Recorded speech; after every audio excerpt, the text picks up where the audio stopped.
بسم اللہ الرحمن الرحیم۔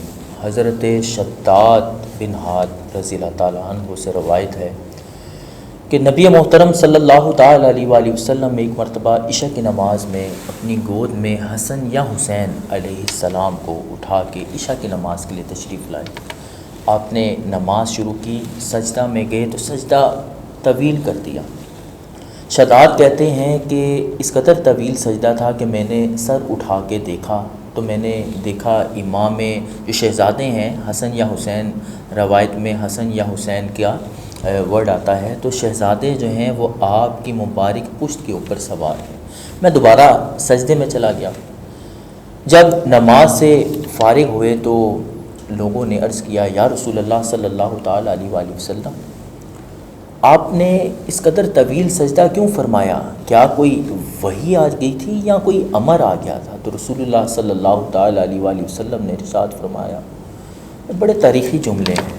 آپ نے ارشاد فرمایا کہ میری پشت پہ میرا شہزادہ سوار تھا اور میں نے اچھا محسوس نہ کیا کہ اس کی خواہش سے پہلے میں جلد اٹھ جاؤں۔ آپ اس قدر ان کی خواہش کو پسند فرمائیں، ان کی خواہش کو پورا کریں۔ ایک مرتبہ امام حسین علیہ السلام آپ کے رونے کی آواز آئی تو آپ اپنی جگہ سے فوراً سے کھڑے ہوئے اور ارشاد فرمایا، بے شک اولاد آزمائش ہے، کہ میں بغیر سوچے ان کی وجہ سے اپنی جگہ سے کھڑا ہو گیا۔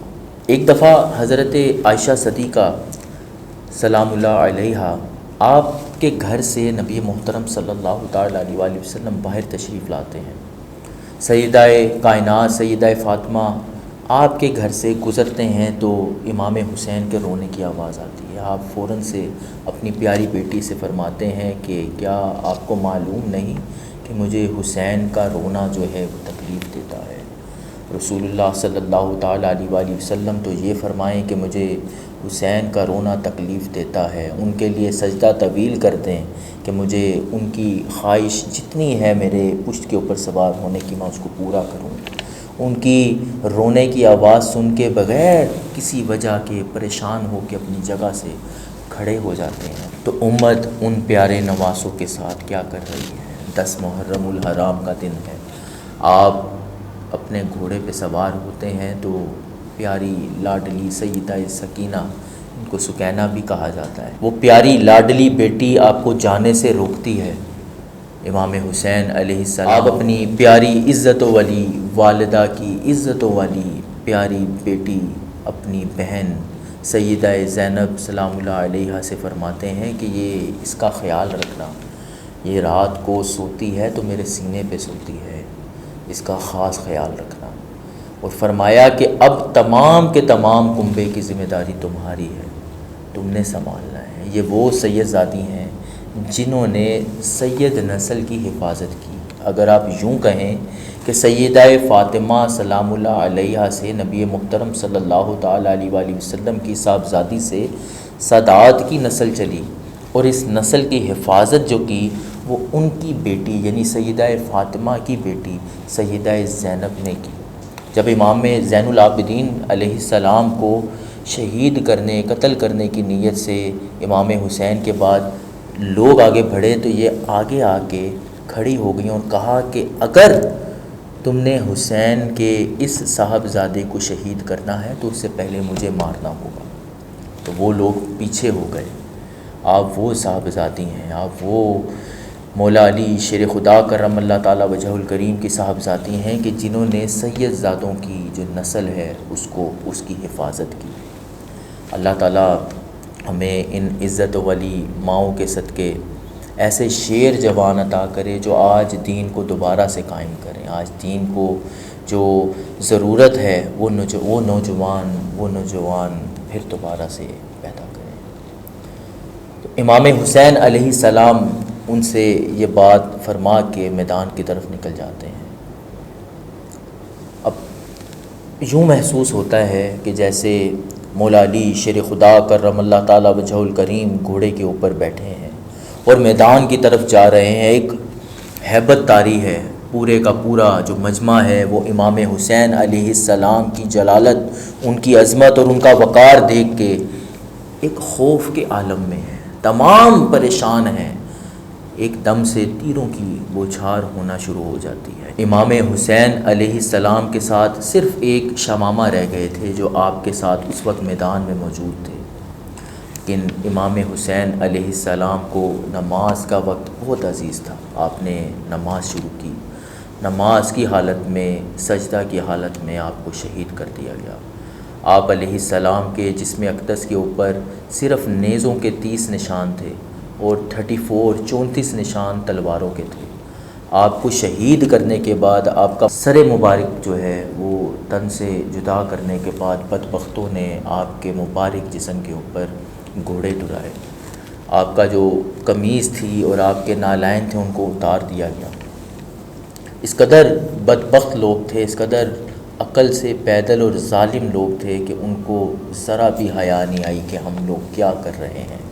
انہوں نے کاش نبی محترم صلی اللہ تعالیٰ علیہ وآلہ وسلم سے حقیقی عشق کیا ہوتا، کاش ان کا اللہ کے ساتھ حقیقی تعلق ہوتا، صرف یہاں تک اسلام نہ ہوتا تو یہ کربلا بپا نہ ہوتا۔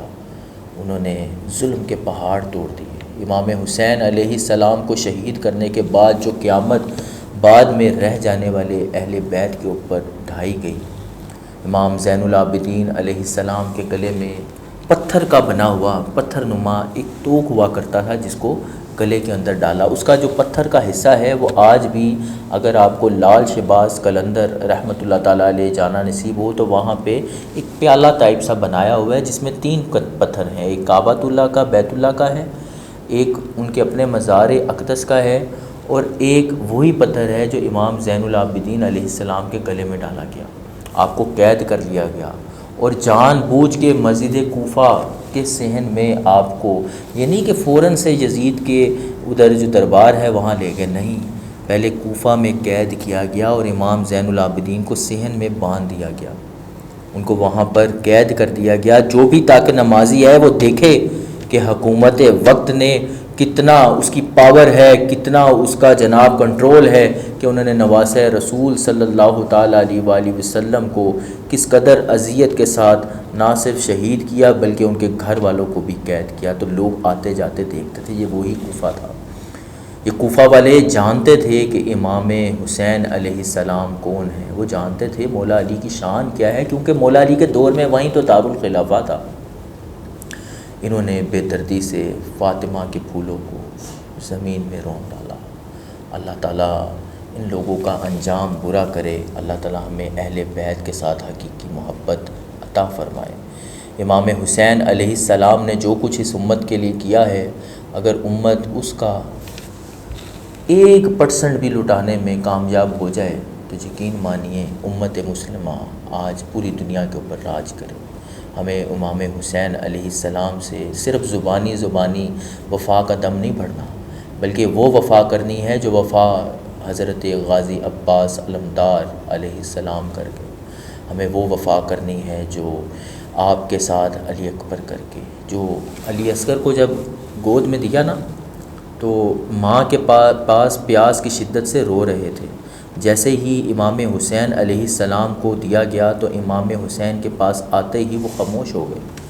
عموماً ماں کے پاس بچہ خاموش ہوتا ہے، لیکن یہاں پہ الٹ ہے، گویا یوں محسوس ہوا کہ علی اصغر بھی فوراً سے اپنے بابا کو یہ کہہ رہے ہیں کہ اے بابا، میں بھی جنگ کے میدان کے لیے تیار ہوں، میں بھی جرأت و شجاعت کے ساتھ جنگ کے میدان میں آپ کے ساتھ شانہ بشانہ لڑنے کے لیے تیار ہوں۔ آپ امام حسین کے مبارک ہاتھوں میں آتے ہی خاموش ہو گئے، اور اسی خاموشی کے ساتھ، اسی جرأت کے ساتھ آپ امام حسین کے ساتھ میدان کربلا میں گئے۔